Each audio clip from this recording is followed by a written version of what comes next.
Tahukah kalian, di muka bumi pernah ada sosok manusia yang paling ditakuti setan. Jangankan bertemu, sekedar berpapasan dengan sosok ini, setan pun takut, hingga lari pontang-panting.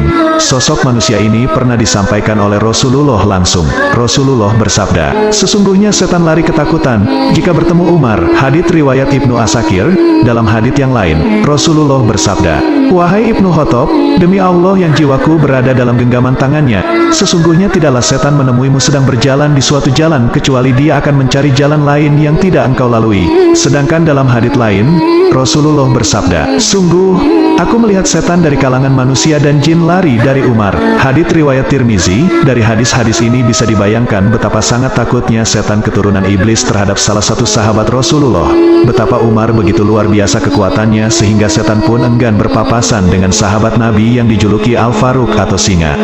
Terima kasih, semoga bermanfaat. Tahukah kalian, kisah Rasulullah berbicara dengan lebah dan kenapa madu itu manis? Suatu hari Rasulullah sedang duduk bersama Sayyidina Ali di kebun. Di atas kepala mereka ada seekor lebah yang berisik mengeluarkan suara khasnya. Mendengar itu Rasulullah tersenyum dan bertanya pada Sayyidina Ali, wahai Ali, tahukah engkau yang dikatakan lebah ini? Lebah ini berkata kepadaku, wahai Rasulullah, aku telah sisipkan sedikit madu untukmu, aku ingin hari ini engkau menjadi tamuku. Rasulullah berkata kepada Sayyidina Ali, wahai Ali, ambillah madu itu, lebah ini ingin kita menjadi tamunya hari ini. Kemudian Rasulullah bertanya pada lebah tersebut, wahai lebah, kau menghinggapi setiap bunga, tapi mengapa madu yang kau hasilkan begitu manis dan berkhasiat? Lebah itu pun menjawab, wahai Rasulullah, setiap kami mendekati berbagai bunga, Allah subhanahu wa ta'ala memerintahkan kepada kami untuk bersalawat padamu, dan karena solawat itu terjadilah apa yang terjadi pada madu yang kami keluarkan. Subhanallah. Segala sesuatu yang berhubungan dengan Rasulullah akan berubah menjadi manis dan mulia. Bila binatang saja merasakan keajaiban dengan solawat kepada Nabi, bagaimana dengan umatnya yang senantiasa bersalawat kepada baginda Nabi Muhammad Shallallahu Alaihi Wasallam. Semoga kita selalu istiqomah dalam berbagai kebaikan. Tahukah kalian, sahabat Nabi yang ditolong iblis karena matanya buta? Abdullah bin Umi Maktum adalah salah seorang sahabat yang mulia. Kedua matanya tak berfungsi sehingga ia tak bisa melihat.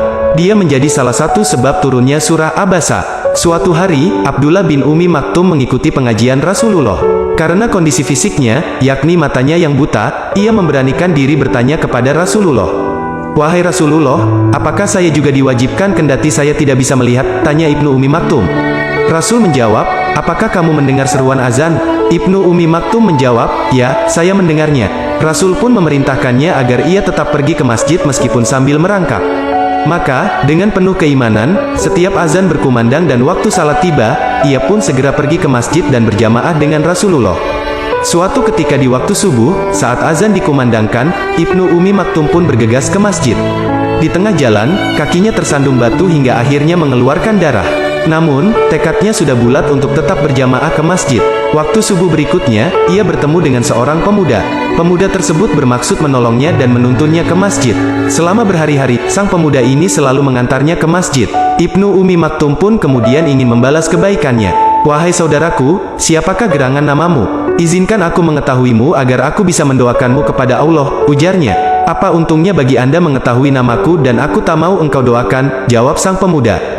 Jika demikian, cukuplah sampai di sini saja engkau membantuku. Aku tak mau engkau menolongku lagi sebab engkau tak mau didoakan, tutur Ibnu Umi Maktum kepada pemuda itu. Maka, sang pemuda ini pun akhirnya mengenalkan diri. Wahai Ibnu Umi Maktum, ketahuilah sesungguhnya aku adalah iblis, ujarnya. Lalu mengapa engkau menolongku dan selalu mengantarkanku ke masjid? Bukankah engkau semestinya mencegahku untuk ke masjid? Tanya Ibnu Umi Maktum lagi. Sang pemuda yang bernama iblis itu kemudian membuka rahasia atas pertolongannya selama ini.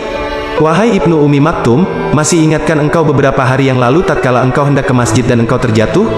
Aku tidak ingin hal itu terulang lagi.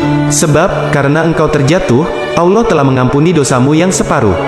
Aku takut kalau engkau jatuh lagi Allah akan menghapuskan dosamu yang separuhnya lagi sehingga terhapuslah dosamu seluruhnya. Maka, sia-sialah kami menggodamu selama ini, jawab iblis tersebut. Wallahu alam.